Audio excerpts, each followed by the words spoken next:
Chandani, welcome. Thank you for being here. You and I had a conversation like a couple months ago, I feel like, over coffee, and we just started talking about perimenopause symptoms. We were comparing notes. And then we're like, we need to have bigger conversations about this because I hadn't really had a lot of conversations around it. You had started a women's group around perimenopause, especially with women of color, right? So for me, it was really important for us to have this conversation today around perimenopause. So thank you for being here. Thank you for having me. By way of background, Chandani Patel is the inaugural Director of Equity and Inclusion at Roland Hall, which is an independent pre-K-12 school in Salt Lake City. My son will be starting kindergarten there. You're the eldest daughter of Indian immigrants who grew up in New Jersey. You bring a unique perspective to your work as an educator, consultant, and writer dedicated to creating inclusive learning environments. You hold a PhD in comparative literature from the University of Chicago, specializing in South Asian and African literature, along with an undergraduate and master's degree from NYU. Beyond your institutional role, you provide strategic guidance to school and organization, advancing diversity, equity, and inclusion initiatives, and building intentional leadership opportunities and programs. And when you're not working, you enjoy running, lifting weights, hiking, spending time in nature with your husband, daughter, and dogs. And you and I have known each other for now a year. Has it only been a year? Yeah, maybe it's longer. That's wild. I feel like I've known you forever. I know. So let's talk about perimenopause. So neither one of us are medical healthcare in the industry at all. No. We are going to speak out of our experience. But I think this is so helpful because I do think perimenopause and menopause for South Asian women are a little bit different, and for women of color in general. So I say all that to say I want to talk a little bit about some of the stats that I found. ChatGPT. Totally. ChatGPT, tell me everything about perimenopause. And the thing about it is there isn't a lot out there. There's not. Right? Yeah. So anyway, let me just spat out some stuff. So women of color enter menopause 1.5 years early, and I think it's more than that, than white women, sometimes even up to 8.5 months sooner, and often experience more severe symptoms like hot flashes, sleep disturbances, and mood shifts. Black women are 50% more likely than white women to experience frequent and bothersome hot flashes. They also endure symptoms for longer, up to 10 years compared to 6.5 years for white women. And then South Asian women experience mean menopause in their early 40s, earlier than the average 51 years seen in the U.S.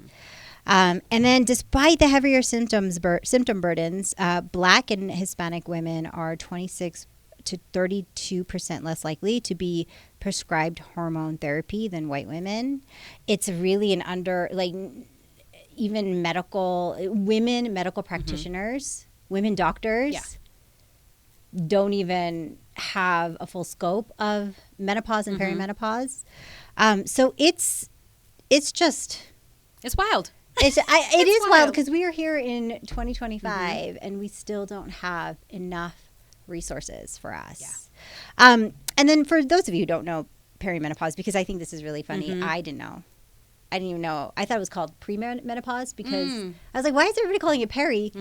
I thought it was pre because it was before menopause. Right. I'm like, oh, there's like a lead up. I didn't know anything about it. We did not talk about it in my family. So perimenopause, it's the transition period before menopause when a woman's hormone, especially estrogen, start to fluctuate. It can begin years before your period completely stops. And it's often marked by symptoms like irregular cycles, hot flash, brain fog, mood changes. These are just to name a few.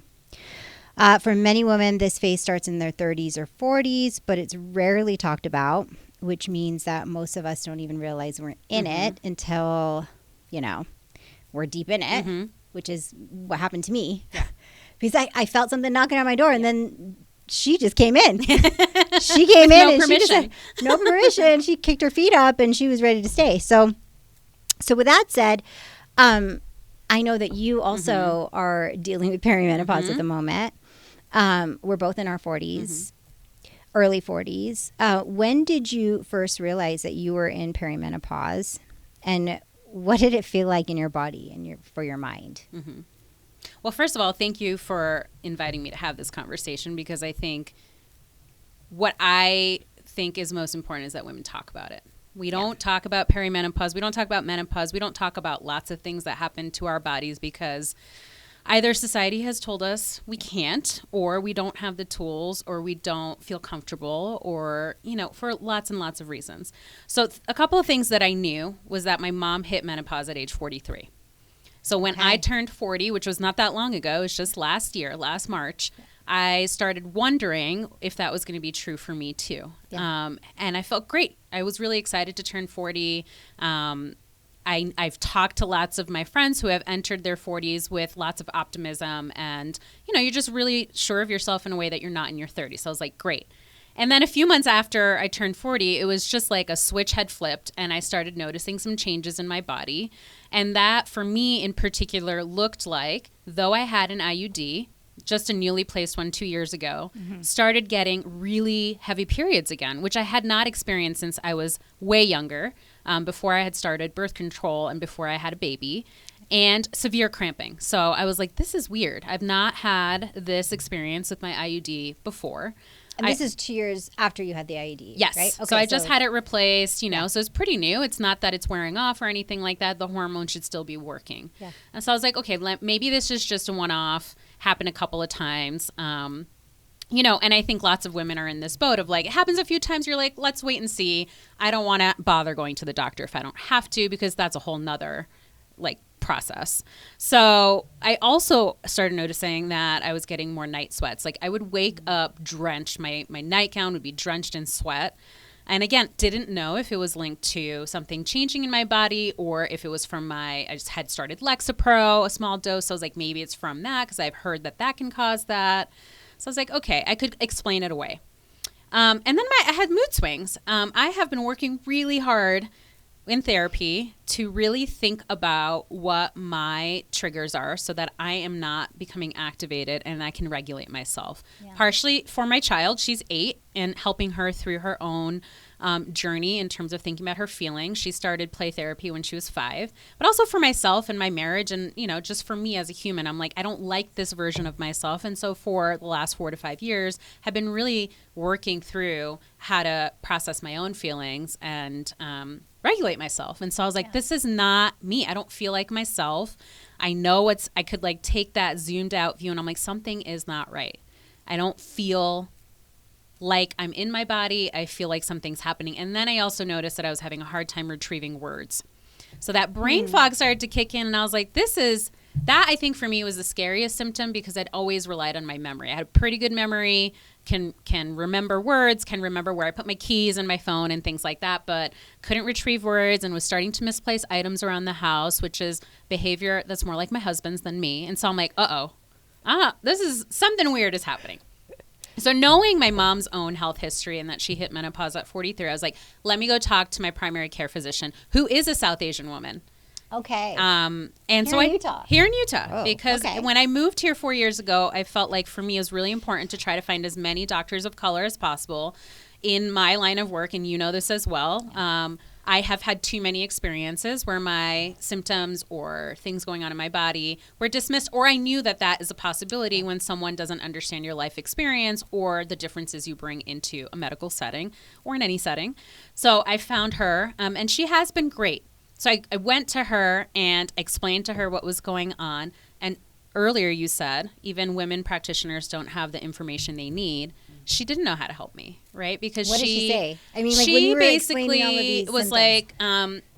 And I can't remember if I'd gone to her first or the gynecologist first. It's possible I went to the gynecologist first. But when I went to her, what I remember her saying is, we just replaced your IUD. It has 6 years left on it, so come back in 6 years.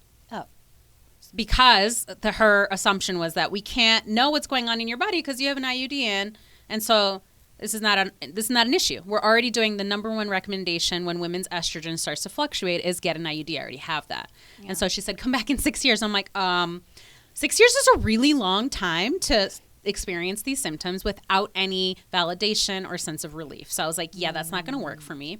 I had also gone to see my gynecologist, and I had to switch gynecologists because the one I was seeing had left to go practice somewhere else. So when I went to my gynecologist, she started talking to me about her mom's menopause symptoms, which I was, first of all, just like, rude. I'm not that much older than you. And second, like, that is not helpful in this situation. So she's like, how about we do an oral contraceptive in addition to your IUD to help balance out your hormones? And what I had forgotten at the time was when I had first started oral contraceptives in my 20s, I got severe headaches from it. And so I'd forgotten that in that moment. I was like, okay, let's try that. I tried it for a few weeks and those headaches came back. And so I wrote to her in my chart and I was like, hey, FYI, I forgot. Oral contraceptives give me headaches. And so she's like, oh, maybe we should put an IUD in you. And I'm like, I already have an IUD. So like, she didn't read my chart. So I was like super frustrated by this point because I talked to 2 doctors who were both women, who both had zero idea how to talk about perimenopause and what that looked like. So being the researcher that I am, I was like, okay, I need to find a specialist because this is not working. And luckily at the University of Utah, there is a midlife women's health and menopause program. And so I reached out to them. I noticed that they had a woman of color who's actually, I think, either in charge of the whole unit or just at least works there. So I was like, I'm going to try to get an appointment with her. But she was booked out for 6 months. Yep, that's the other thing. Yeah, so I tried to get in. I booked it for 6 months. And then they called me and they're like, we have a practitioner that's available sooner. Would you like to see her? I was like, yes, at this point, I'm not going to wait 6 months. And so I saw her, and that was the moment that shifted for me what I was feeling about what was happening in my body, because she listened and she affirmed. She's like, I'm hearing you, and it sounds like you're in the early stages of perimenopause. And so what she did was she took a blood test and she's like, let's just get a base level and see if your hormones are showing us anything. It's hard because there's not one test that can show you whether or not you're in perimenopause, which makes it really difficult for doctors to tell you what's happening.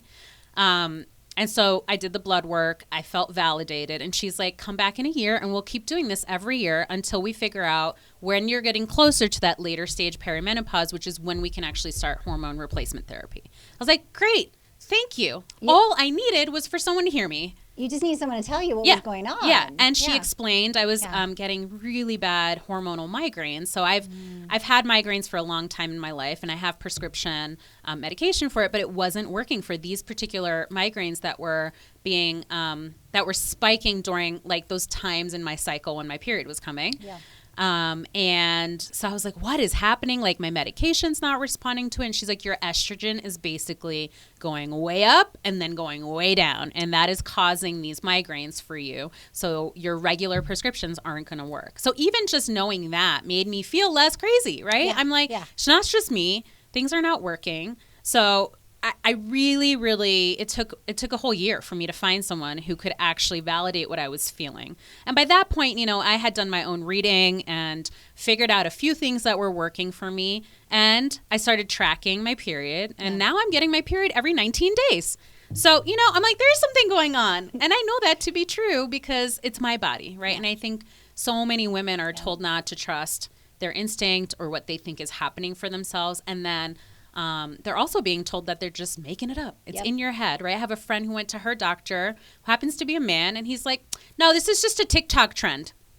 You're not going through this. It's not a real thing. And she's like, what? What? It is wild that it's 2025 and doctors are still telling women that they're basically hysterical. You're hysterical. You're not. This is not something that has been documented in the scientific community, which is not true. So that's a little bit about kind of why I felt so strongly about talking about it, because I'm like, you know, if we're not creating a community of conversation and support around it for ourselves, no one's going to do it for us. No. So it was really disappointing and frustrating, especially when you're going to women practitioners who you think are going to validate you and understand you. And it's not their fault, right? It is the way the medical system is set up that women's healthcare is not prioritized. The funding is not there. The information is not shared. So even when folks have research studies, you know, that they can turn to, how do you get that into a system that is so rigid about how information is shared? So, you know, knowing how systems work, because that's the work I do every day, I'm like, okay, I'm not surprised that this is what's happening in the healthcare industry. And to experience it, to know one thing and then the experience is super frustrating. Thing. Yeah. You know, what's interesting for me was it's the moment when you realize it's like something is just not right. It's that stark of a difference. Yeah. The night sweats, the mood swings. It's like, why am I this angry over something that I would be maybe mildly angry about? But I'm like ready to like go ham on something that I typically wouldn't. Right. And I did. I was like, well, therapy's not working. Right. All the work that I'm doing, all the ways that the tools that I have to regulate myself, like you were talking about earlier, not working. And I thought that I was just this unhealed person, roaming around Earth and not really even knowing how to handle my own emotions. The emotions was a big indicator, and then the sweats was a big indicator for me. Yeah. And then I remember going to my doctor, and she was just like, "You're too young." Yes. You're too young. You're too young to even try to. She's like, we'll give you birth control. Your hormones are probably, I have PCOS too. Which complicates it. Polycystic ovarian syndrome, which is very common in South Asian women too. So she's like, that's probably it. Right. And it was like a really quick, 5 minutes. Dismissal. Yeah. 5 minutes. And I'm like, I don't think so. Right. So then I went back to my family, like my mom and my aunts, and I was like, what's happening? Because they've never talked about it. And they're like, oh yeah, that's probably what it is. And I was like, what? Why didn't you tell me? Right. Which leads me to my next question.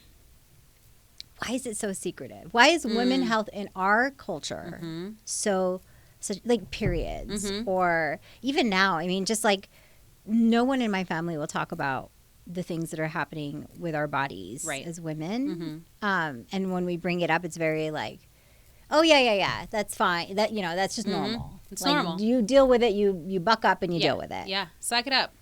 Was that the same in your household too? Yeah. What's interesting is I'm the eldest of 3 girls, so I always get to go through everything first. Hooray for me! And set the tone. Yeah, and for my mom, it was such a different experience because when she was going through it, she lived in a country where she still felt like an outsider. She still struggles with. She speaks English just fine, but in a medical setting, she gets a little intimidated, right? Yeah. And so she does not know how to advocate for herself in those ways, not because she doesn't want to, because she doesn't have a role model for doing that. Yeah. And also she places her trust in institutions, right? So when she was going through perimenopause and menopause, the going advice at the time was that if you have a history of breast cancer in your family, which her mother did, you cannot take hormones because the advice was, or the conclusion was, that hormone replacement therapy increases your odds of cancer. And so they're like, we're not going to give you anything. And at the time, this was like 23 years ago, 25 years ago, there was even less information about hormone replacement therapy, and there were less options, of course, on the market in terms of the kinds of doses they're going to give you, what kinds of hormones, right? And so she was like, fine, you can't do anything for me. I'm just going to suck it up. And though she talked to us about our periods, it was more from the lens of this is a thing that's going to happen to you and you need to be prepared, but not from a lens of your feelings are validated. It's going to make you feel certain things in your body because we weren't really taught to have feelings, right? You're not supposed to cry. You're supposed to just suck it up and move on because there are worse things happening for other people. Yep. And our society, South Asian society, American society, still wrapped up in the patriarchy, right? So still to this day, talking about your period is not something you do. Definitely not in a public setting. No. Like we're doing right now. No. Oh, we're being condemned right now. Shame on us. Even not in a private setting, right? In the sense of, this is just what it means to be a woman in the world. Yeah. Your responsibility is either to have kids or to deal with this thing that's part of your life and get married and start a family. And like, that's it. It's just something else that you have to navigate and deal with. Yes, it's not fair. And there's nothing to do about it. No. There's nothing to do about it. Yeah. And so I have watched my mom, who would have benefited enormously from hormone replacement therapy, develop borderline diabetes, develop osteoporosis, develop all kinds of minor health issues that would have been prevented, now that I know the research, had she been offered hormone replacement therapy. So that was frustrating to know as her kid, right? Knowing that this is something that would have benefited her life.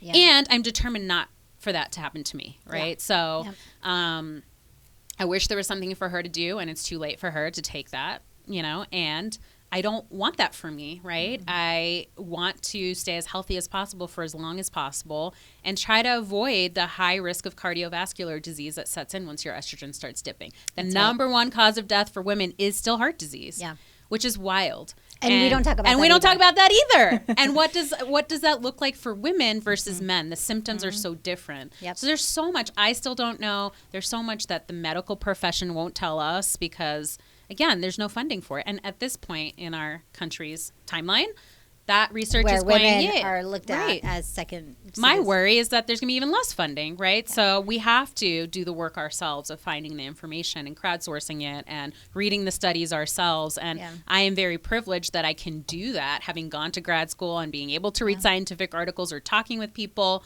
and we can make sense of it together, right? But for most people, that is not, they don't have the time, or they don't have the tools, right? Or they don't know where to look for that information. So yeah, it's all just super frustrating. And even when you find information, there's two books in particular that were really helpful for me. One is called The Perimenopause Solution. Okay. And then the other one's called The New Menopause. But when I first read The Perimenopause Solution and you look at the list of symptoms, it is enormous. And it's frustrating. I'm like, I both feel validated and so frustrated. Symptoms that you haven't even yet felt yet it's going to happen. Because they're so different for each person. That's right. Like everything else around healthcare it's true, right? Like we all experience things like pregnancy and childbirth and our periods and whatever the case might be differently based on how our bodies work. And so there's also not a one thing that's going to fix it for everyone. No. So it's just a lot of frustration, I think. It's a lot of frustration and feeling like you need to scream somewhere. Because at every point of my journey as a woman in this world, I have been met with barriers to my own access to healthcare or, having to do the work myself or just turning to my friends and being like, so what did this look like for you? And how do I advocate for myself? That's right.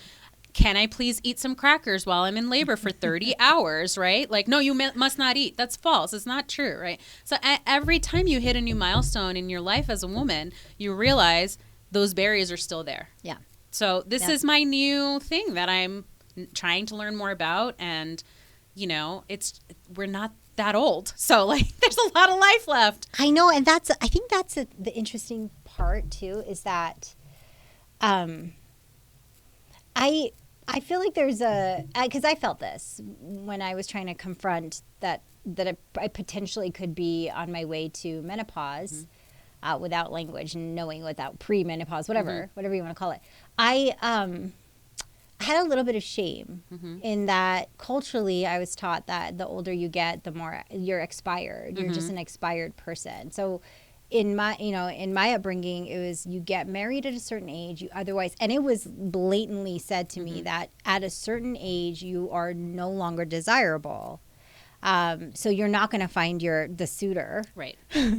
And you're not going to be able to have kids. And I still get some grief around the fact that I had a kid later and just one on top of that. So there's this shame of aging. And then there's a shame culturally, and I think you could relate to this because you've heard this just in our culture, that, anything women related, so even the period, I don't know if this was the same for you, but in my household and what I was taught is that if you're on your period, you can't go to the temple. Yes, because you're unclean. Because you're unclean, yes. So you're a dirty human being and you cannot, and I always question that one too. I'm like, what? This is a natural part of human life. And how do babies get made, right? We are the carriers of our gene pool. By the way, the temple that not only had fluid sexuality, in the statues and in the architecture and in our culture and our religion, and also we praise a lot of I guess feminine gods and goddesses, yet we can't enter in because we're considered filthy because we're on our period. that to me was, I never understood that, but I remember carrying so much shame about my body, especially when I was on my period, or just like being, going to like a blessing, a child, like anything that had to do with religion and family. Yeah. Not being able to get close to the people that are being blessed because you're on your period, or like funerals. Yeah. You couldn't go and pay your respect because you're on your period. Right. And then everyone knows that because you're not part of the group. That's right. Oh, why aren't you joining in? Well, I mean, I'm not going to tell you because I'm not allowed to talk about I'm filthy, I don't know. But also I can't. And at a young age, right? We start a period. Yeah. We don't start a period in our 40s. No. At a young age, when we're trying to shape our identity, right. We're told that this part of you is dirty, undesirable. And don't talk about it. And do not talk about it. Keep it very, very secret. Right. And so I kind of found myself in the same place with perimenopause. Like, ooh, this is a bit shameful. For what? I don't know. But it was hard for me to reconcile that a little bit. I'm still kind of reconciling it because aging is such a big thing in our culture. Yeah. And so I feel this shame. I don't know. Did you feel any of that, or did you grow up with any of that? I feel like my upbringing was so bizarre in so many ways and full of contradictions, like all of ours are, but we didn't go to temple that much. Yeah. My dad thinks of himself as agnostic. Okay. And so my mom, has her temple in her house, and they will sometimes bring us. Yeah. But it was not part of our everyday or weekly routine in the ways. I know it was for lots of South Asians. Yeah. We also grew up in a town where we were one of 3 South Asian families. Okay, so a lot of the folks that I grew up with were actually from all kinds of different ethnicities and racial identities, which was great to grow up in a place like that. And confusing, right? Because I'm like, well, I'm not Black, I am not Latina, I am South Asian, and what does that mean? No one understands exactly what my family is like. And so, I still did when we would go to India and visit, and, we would be trying to go somewhere and I couldn't because I was on my period or whatever. Like, it was still there. Yeah.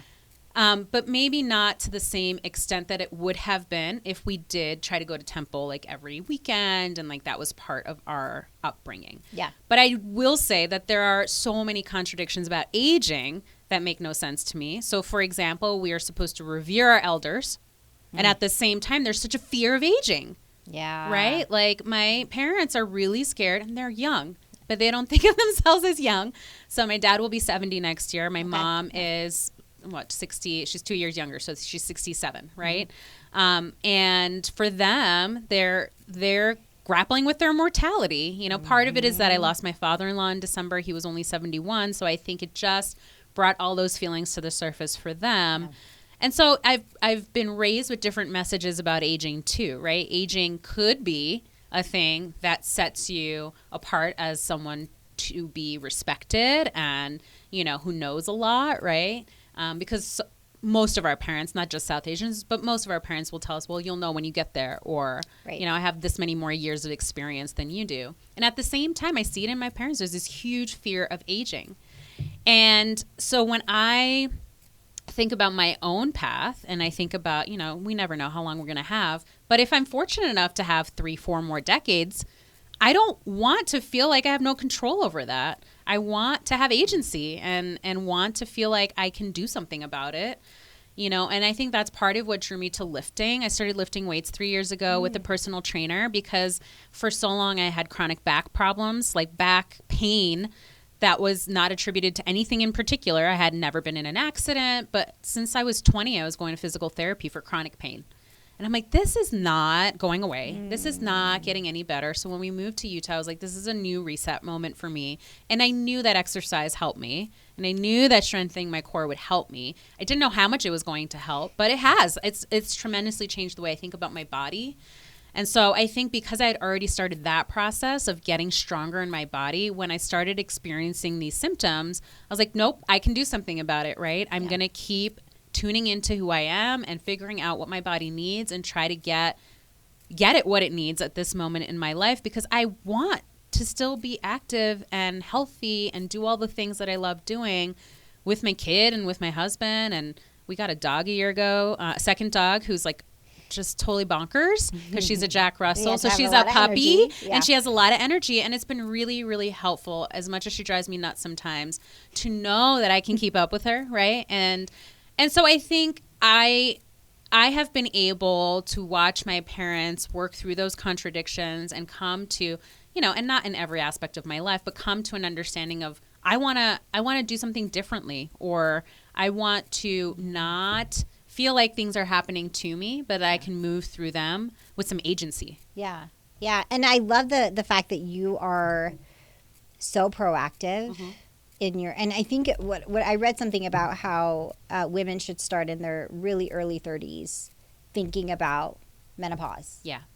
And starting to really kind of build up. So, you know, whatever it is, vitamins, lifting weights, just really building your body up, to think that early. I had no idea. Had I known, maybe I would have done that, maybe. Yeah, and I think for me it was like, it wasn't necessarily related to menopause, but I wanted to change something about how I felt. I couldn't carry my kid. I was like, oh, she's too heavy. I can't carry her, right? Like, I wanted to embrace this new active lifestyle that we are fortunate to have out here. And then when I started reading more about perimenopause, and one of the number one recommendations is weight-bearing exercise, I was like, oh, that's great. I'm already doing that. So being the nerd that I am, I'm like, I already checked that off my to-do list. A+. Right? A+. I got an A+. And then I started reading about other things I could start doing, like eating more protein. And, you know, I've been doing intermittent fasting. So I delay eating breakfast for a few hours. And again, these are things that work for me. They're not going to work for everybody, depending on Have you seen a difference? Have you noticed a difference in your... So I think what I was noticing is that when I started eating more protein and working out in the ways that I do, it does build more muscle. And then with the intermittent fasting, I have noticed that it curbs some cravings and makes me not snack all day, which is like, it was my go-to, right? Yeah. So I'm just more intentional about what I put in my body. And that doesn't mean I don't eat the things that I love, like donuts. I do. I just had one the other day. But it's just confining the number of hours I'm eating, right? And then your body is able to metabolize those calories a little bit more efficiently. So that, again, those are things that work for me, and those are things that I read about, and I'm like, let me try them, and they're not going to work for everyone, because I've tried intermittent fasting in the past and just wound up with headaches and being grumpy. So my husband was like, please don't try that again. You know, he's like, I don't like that version of you. I was like, let me see how it goes for a week, and then we'll, you know, and the trick for me has been that when I do have breakfast at like 10 o'clock, it has to be really nutritious and fill me up, because it can't just be like, okay, I didn't eat anything and now I'm going to eat like whatever a is banana. in hand. That's not going to be enough. So I have a pretty big overnight oats like concoction that I make every night with protein powder and all the things I like. That's good. And again, like, these are things I think are tricky for those of us who are raised in other cultures, because it's not Gujarati food. The food that my mom makes does not have a lot of protein in it. It's vegetarian. We eat a lot of vegetables and flat whole wheat bread. And so it does sometimes feel like, the shame for me comes from, I feel like I'm betraying my culture because I'm not eating all the foods that, like, you know, I grew up with in order to feel healthy, right? And so it's not that I don't eat those foods, but I need to supplement it with things that I know work. So that is still a tricky space for me. And that brings up all kinds of feelings. I'm like, well, but I love my people's food, and how can I also eat protein, right? How do I get that in? Yeah. You know, you mentioned something about your husband, and just sort of like, no, you know, don't do that again. Or, I read something too about the rate of divorce during menopause is the highest. I think it's like mid 40s. It's 50. like upper 40s. I also read that depression is the highest around that same time for women, specifically women of color who are dealing with chronic disease based off of environment. Totally. Like racism and sexism and all the other things. But how has your relationship shifted? Or, and you're this is still early on, you know, early stages. It could be 10 more years. And that's the other thing. It's going to be 10 more years. 10 more years before you hit menopause. And then when you hit menopause, and then another 10 years maybe. Post-menopause is for the rest of your life. So this is like, this is a lifelong this is it, right? journey. Like, we're in it. Till we die. Yeah, I think, you know, for me,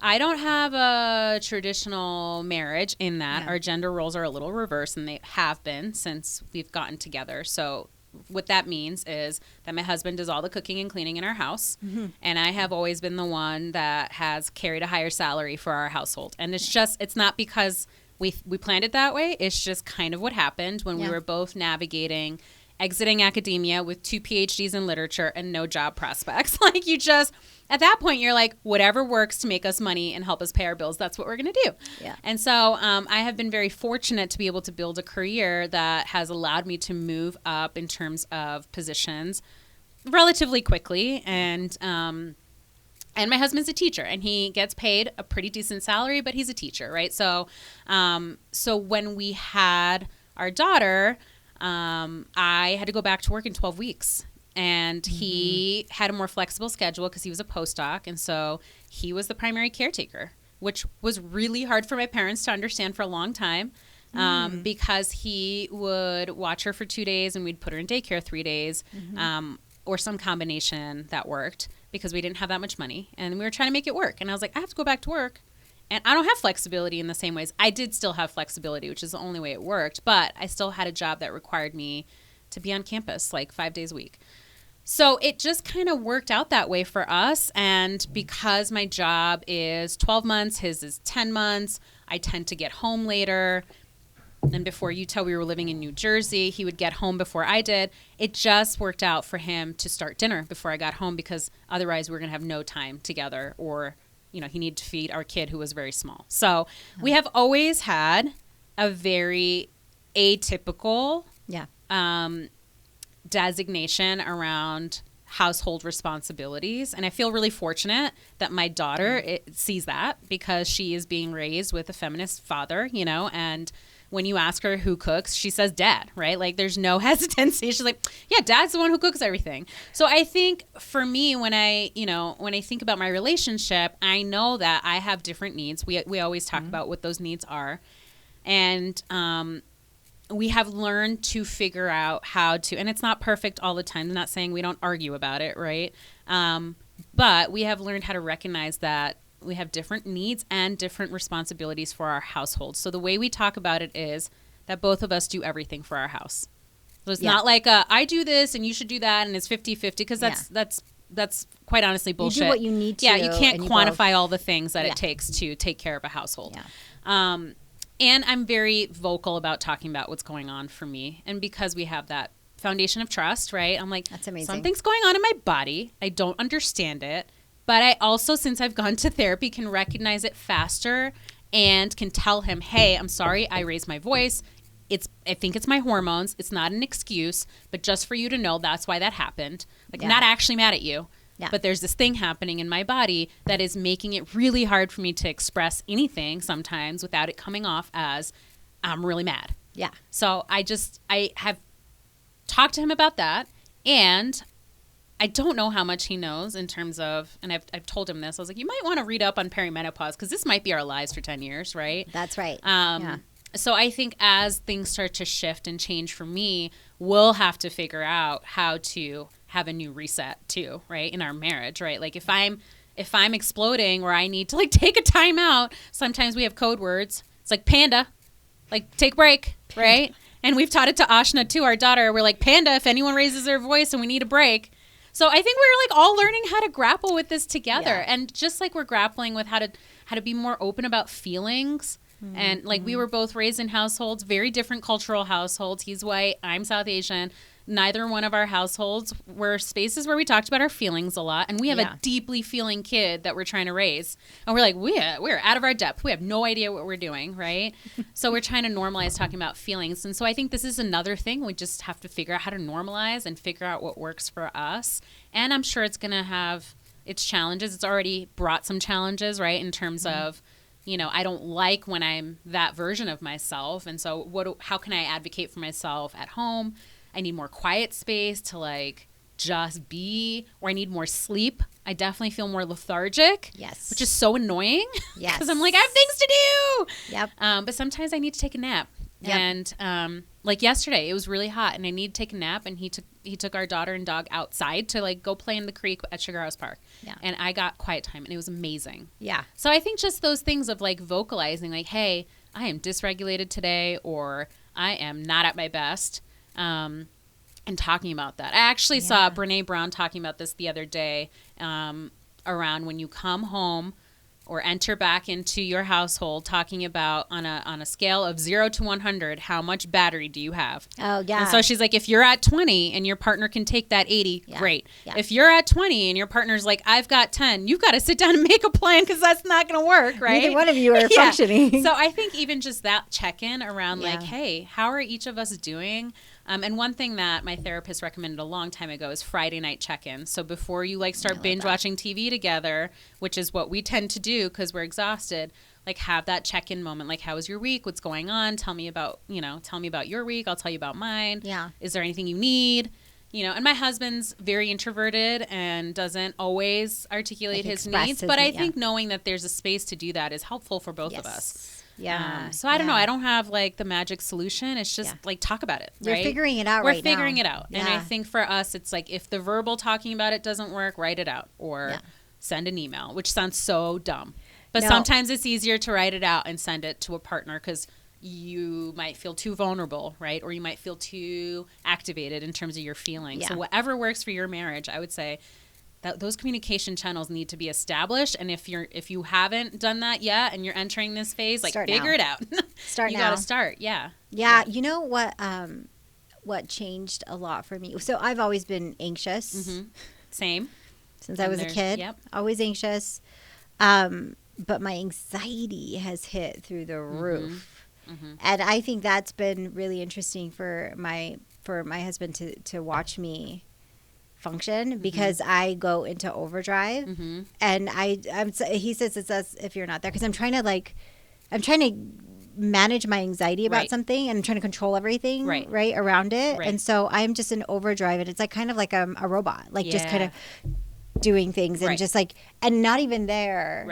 Ion, my son, will come to me and he'll show me something, and I'm like, and I'll just keep going. Yeah. And I think that's really been a newer thing for me, because my anxiety just hit the roof. Mm-hmm. And I think that's an interesting thing too, because when you're not diagnosed, when you don't know what's happening to you, you start to internalize it quite a bit, and it impacts your relationships, and you either, and I wonder if our parents did this too, but like they just accepted it as is. This is my new personality. I'm an anxious person, or I'm a mad, angry person. I remember my mom being always angry. And I'm like, she's just an angry person. That's just who she is. That's just who she is, but she wasn't always that way. Right. And, ironically enough, after menopause, she was lovely human being, and something was happening in her body, but we just kind of accept things the way they are, and then we internalize it as if it's our new normal personality. It's our new normal, and that's just what it is. And without that open channel of communication, and also like, husband, do better. You're pissing me off. But also like, there's a whole other thing going on that has nothing to do with you, and we need to make sure we're talking about it. Yes. And also, I agree. Maybe there's some research that they can do. I mean, there's not a lot out there. There's not a lot out there, but even those two books I mentioned, I'm like, go read those, because then it'll give you information about what's going on. How to support your partner. Right? Because I'm like, nothing's going on in your body. Yeah. You get to have the same body. Yeah. All the time. Every day. What must that feel like? No sweats, no mood swings. No. Nothing. No. And hasn't been true for them ever. Right? And I'm like, yeah, I'm a little resentful. Yeah. But I think I try to remember another thing. I love my therapist. Another thing my therapist has taught me is that usually when I feel like I'm resentful towards him, it's actually not true. I'm not mad at him. I'm mad at myself for not advocating for my needs. Yeah. And so that's a thing that I definitely had to learn how to do. And unlearn bottling it up or taking care of it myself because of the high functioning anxiety I always had, right? Like, I don't need you. I'm going to push you away. Yeah. Right. And I'll do it myself. Yeah.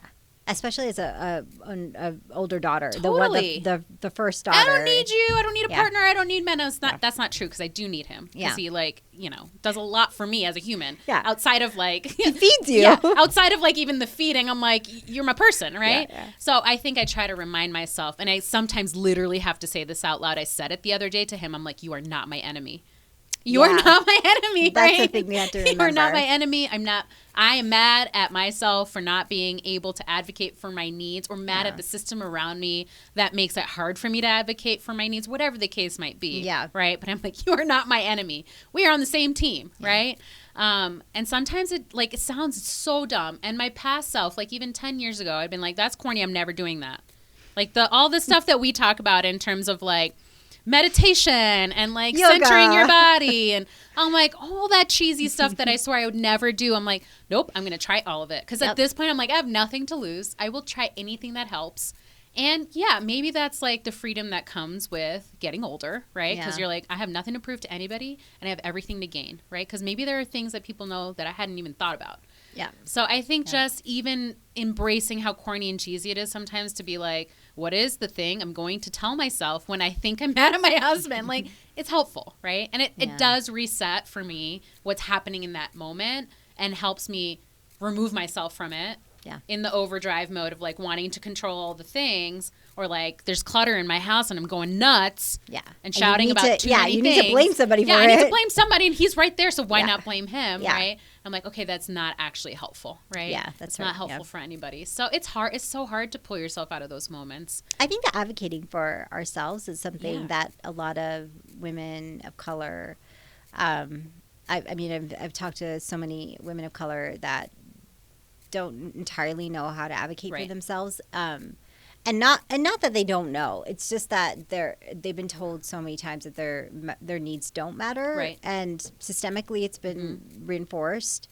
But I think that's a really tough one to unlearn. So hard to unlearn, even in this day of age. So even when I go to the doctors, and I'm just like, when I went to the doctors and she's like, oh, you're too early. I ended that conversation because I wanted to explore that maybe the hot flashes aren't just happenstance, that they must be coming from something, some hormonal changes. And I'm assuming it's perimenopause because that's what people talk about. And she's like, no, you're too young. And I stopped right there. I didn't know how to continue. And she's like, we'll just get you, it's up to you, but we'll just get you on birth control and then we'll see where to go from there. Yeah. We'll try to come back in 6 years. Yes. She said it for a few months, but still. Basically that. I think a year. I think I had to try it out for a year. And I was just like, okay. Right. And then I left. And then I left getting angry at myself because I didn't say what I needed to say. Yeah. But I didn't know entirely either. Same. Yeah. At that time. Yeah. But I think that advocating for ourselves, we're not taught that. Two, we're told that your needs just don't matter. I mean, we talked about it just a couple minutes ago about how the healthcare system doesn't even have information for us, doctors that are specialized in this.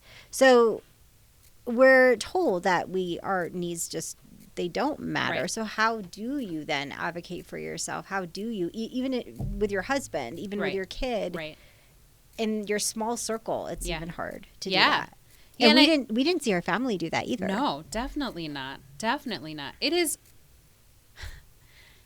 I do think it's just feeling bolstered by people in my life, right? So folks who are going through the same thing and talking and be like, no, I'm going to go do a thing, right? And I feel like the burden that's placed often on eldest daughters is to be those role models, and so I just have to, sometimes I'm like, well, I have to do it for myself, but I also have to do it so that my sisters and my friends know that they're valuable, right? And their needs are important and they shouldn't just suck it up and not say anything. And I don't always do it myself, right? Same thing for my doctor. She said, come back in 6 years. And I was so disappointed in how she navigated that I didn't know what to say in that moment. And I didn't have more information to be like, actually, this study shows blah, blah, blah, right? And so I was like, well, I'm going to arm myself with that information and keep going, right? So I think part of it is just knowing that you're not going to get it right all the time, right? And you got to try something. Yeah. And so I think it is super hard to unlearn, no matter how many books you read or how many people you talk to. Like, I love Trisha Hersey's Rest is Resistance. That has been like such a balm, I think, for so many of us. That's just an unknown territory. Exactly. And it's still so hard to do it, right? Yeah. In that book, she talks about just sit on the couch and close your eyes for 5 minutes.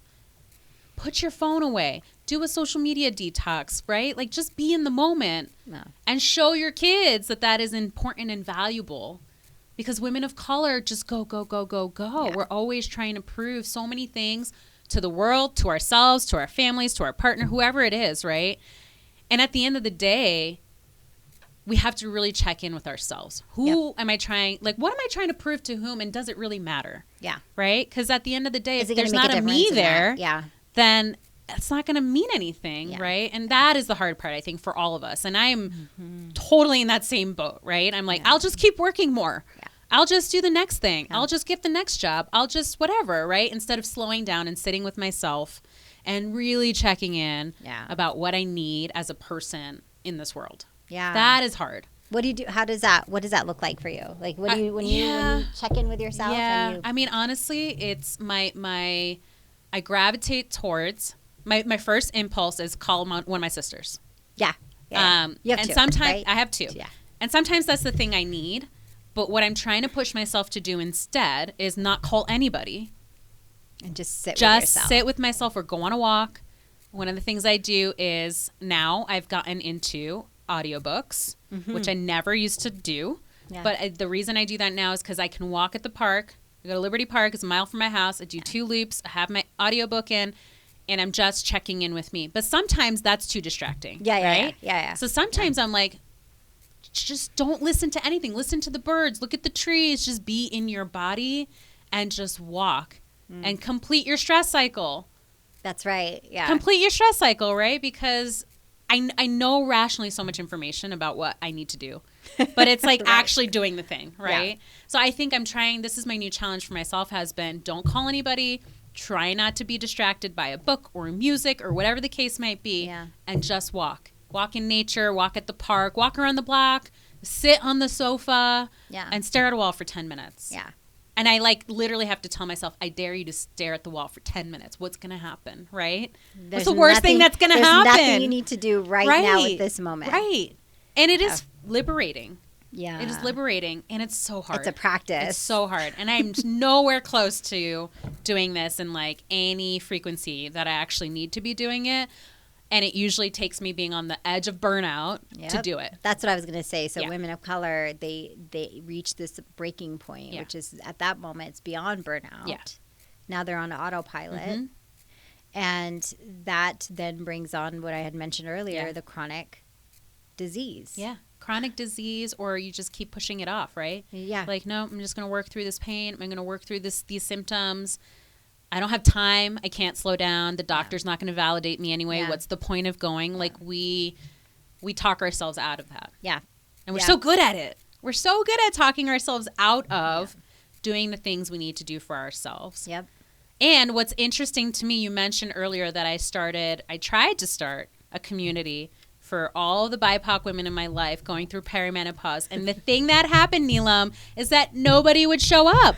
Oh, no. That is how bad we are. We are so busy. That is how bad we are taking care of ourselves. Yeah. We would hit accept on a calendar invite. And I'm guilty of this too. And I'm I have time for it this week. Yeah. Nobody. We actually, I never actually had one conversation. There was more than me and one other person. Contact us if you want to be part of this group. Let's get it going. Because and for me, that was eye-opening. Because I'm like, look at all these beautiful women in my life who I admire so much and who have so much wisdom. And yet, we are doing this to ourselves. Yeah. We are not taking the time we need to do it for ourselves. No. Which is heartbreaking. It's heartbreaking that we are still in these cycles and still trying to unlearn so much about what our bodies need and checking in with it. Yeah. And I will say I'm grateful that I have friends in my life that I can call up and say, there's this weird thing happening in my body. What's going on with you? Right? I have a good friend in Chicago. She's a therapist. She's South Asian. And she and I just are like, what are your symptoms? What's going on with you? And I know you and I text about this. Am I going nuts? I know. I loved our conversation because I was like, you too? Because Yeah. me too. And Yeah. we're like and then we're like listing out, this and this and that. And I was just like, yeah. It's wild to me. It's wild to me. It's wild to me that we're not taught to advocate for ourselves. Two, rest is a loaded term for us. In that, if we were to rest, this means that we're not being productive, that we're lazy. We never saw the women in our lives never ever rest. Sit down. And if they sat, what did that mean about them? Right. What was society going to say about them? And then this idea of having to consistently prove ourselves in ways that are not really even possible. They're not real expectations that we're trying to meet. And then we supersede ourselves. Like we go above and beyond. And then that bleeds into our inner family and our inner world. How we show up as friends, how we show up as mothers, how we show up as partners. But there's not, I think what's sad about it is you and I can give each other grace and we're like, totally. That's just what it is. But society won't. No. They depend on, right. In fact, the system is built for this. It's working as designed. Right. And yet and then we have perimenopause, and then we have menopause, and then we have all of these, we have women dying of breast cancer, and all of these things that are added on, and we can't even slow down, and we can't take a break, and we're not even allowed that. I just feel like that's just... Well, and I think it's just working against us. Exactly. And I think the thing that's often most disappointing to me is that women in leadership roles don't model that. No, they don't. Because they feel like they cannot, right? No. And so when you see in any workplace environment, when you see women who are at the top, they're not talking about, hey, I need a day off because my perimenopause symptoms are, because That's right. Who's gonna be like, yeah, okay, yeah, you need that day, right? So we are not even close to starting those conversations in the workplace. We have just barely started talking about pregnancy and maternity leave in this country. And that's so just basic. It's so basic because it's visible. You can see it happening for a human being. But when women have miscarriages or when they're trying to get pregnant and they can't, I mean, there's so many other aspects of pregnancy and childbirth that women still feel like they cannot talk about in the workplace. So I'm not optimistic that within our lifetimes, I right? mean, not from this. This is going to be a conversation that's happening in the workplace. And at the same time, I really try as much as possible to model, and again, not good at it because I haven't had too much practice, but if you need a day off, I don't need to know the reason, but go take a day off, right? As a supervisor. Yeah. But also as someone on a leadership team, I'm like, I need a day off, right? Yeah. Am I going to talk to my boss about exactly what's going on? Probably not, right? But just knowing that I know why I'm doing that for myself, right? And I think that's where we have to start. Is I am worthy of taking a break and trying to figure out what's going on in my body. Or I am worthy of sitting on this couch for 10 minutes and just taking a break. Because the to-do list is always going to be there. The pressures are always going to be there. Always. And it starts with us. We know that.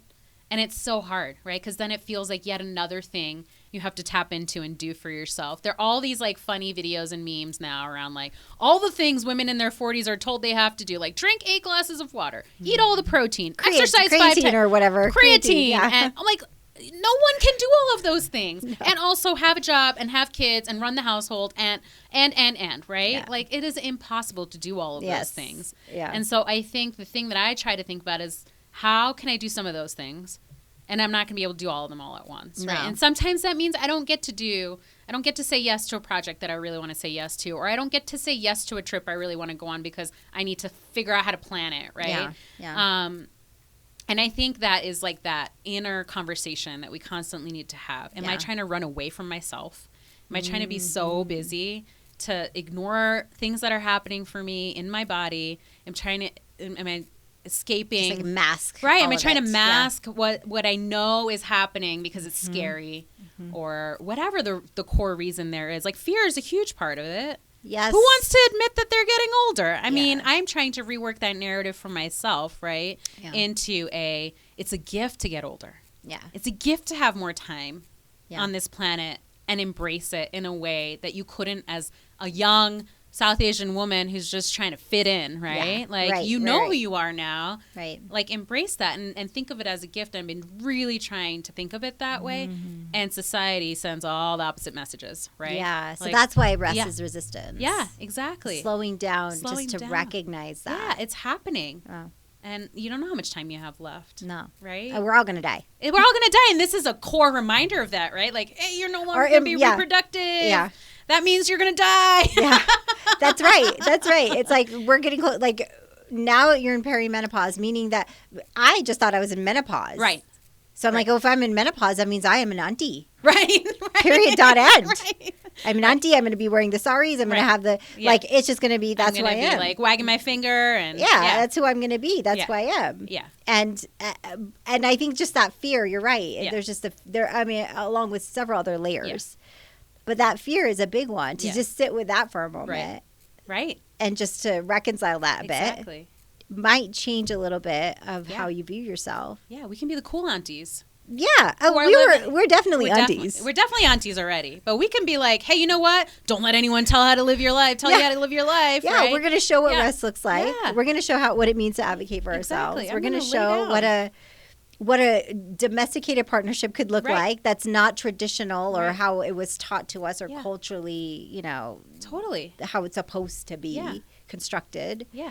I mean, that's the optimism, I think. And then crowdsourcing or health. I think community, always community. Yeah. But especially in these moments where we definitely don't have access to information, we're not being believed, right? You have to find those people who are going to validate what you're feeling. And it's not that we're even looking for advice necessarily, right? But just to talk through it. Like, this is what's going on for me. What's going on for you? What has worked for you? Yeah. Where do you feel like you can make space for yourself, right? Yeah. At the end of the day, that's all we're asking. Women are trying to support the hell out of each other because no one else is doing it for us, right? Yeah. I'm like, how can you take 5 minutes for yourself today, right? Yeah. And even just checking in with friends in that way can make a huge difference. Yeah. Huge difference. Right. And we don't have the luxury of having community built in the same ways. Like, we don't, lots of us have friends across the country or across the globe. Yeah. And so that makes it even harder because you feel really isolated, right? Even if you have a great community locally, you may not have people going through the exact same thing in your life. That's right. And so I'm like, I got friends across different time zones who are going through the same thing. So how can I check in and not be shy to talk about it? And I try to talk about it as much as possible. Yeah. And I feel like that's just who I am as a human, right? I'm like, this is a thing that's happening for me and everyone must know about it. and there's still some boundaries to that, right? Like, again, I don't talk about it in my workplace with men. Yeah. Right? I do talk about it in the workplace with other women going through it. Yeah. Right? Yeah. Because we are not yet at a place where I feel like if women don't have all the information they need yet, they don't collectively yet know how to advocate for themselves. But things are starting to shift. Yeah. There are more people studying menopause. There are specialists who know a whole lot about it. Yeah, that's true. There is emerging research and information out there. So I think we grab onto what we can. And yes, there's not as many studies about South Asian women hitting menopause, Black women hitting menopause. We do know that women of color hit it often earlier. Yeah. But again, varies on your family history and your genetics and your environment and so many other things. And when you start to recognize it's happening for you too. And I think I was a little more alerted to it because my mom always talked about it. I was 43. I was 43 when I hit menopause, and all of us being like, that is really early. That is super early. So I think that number has always been in my brain. And so at least I was oriented You're kind of to bracing that yourself a little bit. Yeah. She didn't talk about symptoms. She didn't talk about anything like that or how to prepare for it. But at least I had a number to point to. Right. And so I was like, okay, I'm gonna think about that. And maybe connect the dots a little bit better, knowing that she experienced it earlier than white women, right? Yeah. And the last thing I did was talk to my mother-in-law, who is a white woman. Oh, yeah. And I know she started hormone replacement therapy, and I was like, what was it like for you? And she is a super calm, cool and collected cucumber. Yeah. And what she told me was when she was going through perimenopause, she felt murderous. She wanted to murder everybody. And I'm like, you? She's like, yeah. I wanted to just kill men, just for no reason. Or like I'd be watching my husband on his bike in front and be like, I could just run you off the road right now. And I was like, okay. And she's like, and that cued me into something was going on because that was not normal for me. Right. And so she's like, that's part of why I started that. I was like, that's good to know. Right. That it's not, hilarious. It's not the same experience for everyone. And she was able to recognize that for herself. And that really helped her. Yeah. So I was like, tell me what that experience was like. Like my mom wasn't allowed to at the time do that because doctors didn't have all the information or tools. And she's like, it was a lifesaver for me. Like I really felt not like myself. And I started it because I knew something needed to change. And she's been able to maintain her healthy, active lifestyle, right? Because she knew to ask for that. Yeah. Yeah. And she was granted that, right? So those two things came together for her. But yeah, I think it's just talking to women, you know, who've gone through it, if they're willing to talk to you about it, talking to women who are going through it. Yeah. Researching hormone replacement therapy is another one because I feel like there's a lot of stigmas and a lot of stigma but and misinformation. But it's one of the best things that you can ever do. Yes. But I think it's just what dose and you know what kind and all of those things are research that you would have to do on your own to figure out what makes sense for you. Right. But there is a lot of just information around that, which I was really pleased to see. Yeah. And also just the mythbusters around it. The mythbusters, because I think there's still, and I include myself in this camp, there's still a lot of us who are like, well, this is just part of our bodies. Why are we putting more stuff into it, right? Like, if we were around 100 years ago, we wouldn't have access to it. But the truth is we're living longer. We're living way longer. And if we want to make the most use out of that time that we have the privilege, hopefully, of having, it does mean that we have to balance out our hormones so that we're avoiding the top 4 killers, right? Including heart disease, which is, you know, out there, looming for women. Yeah. So I'm like, if estrogen can help with that, I will think about it. And I know I get headaches, right? So it's going to be, talking to a doctor who believes you, doing your own research to figure out what combination of that is going to work. Yeah. Yeah. Well, thank you. There's so much more to say.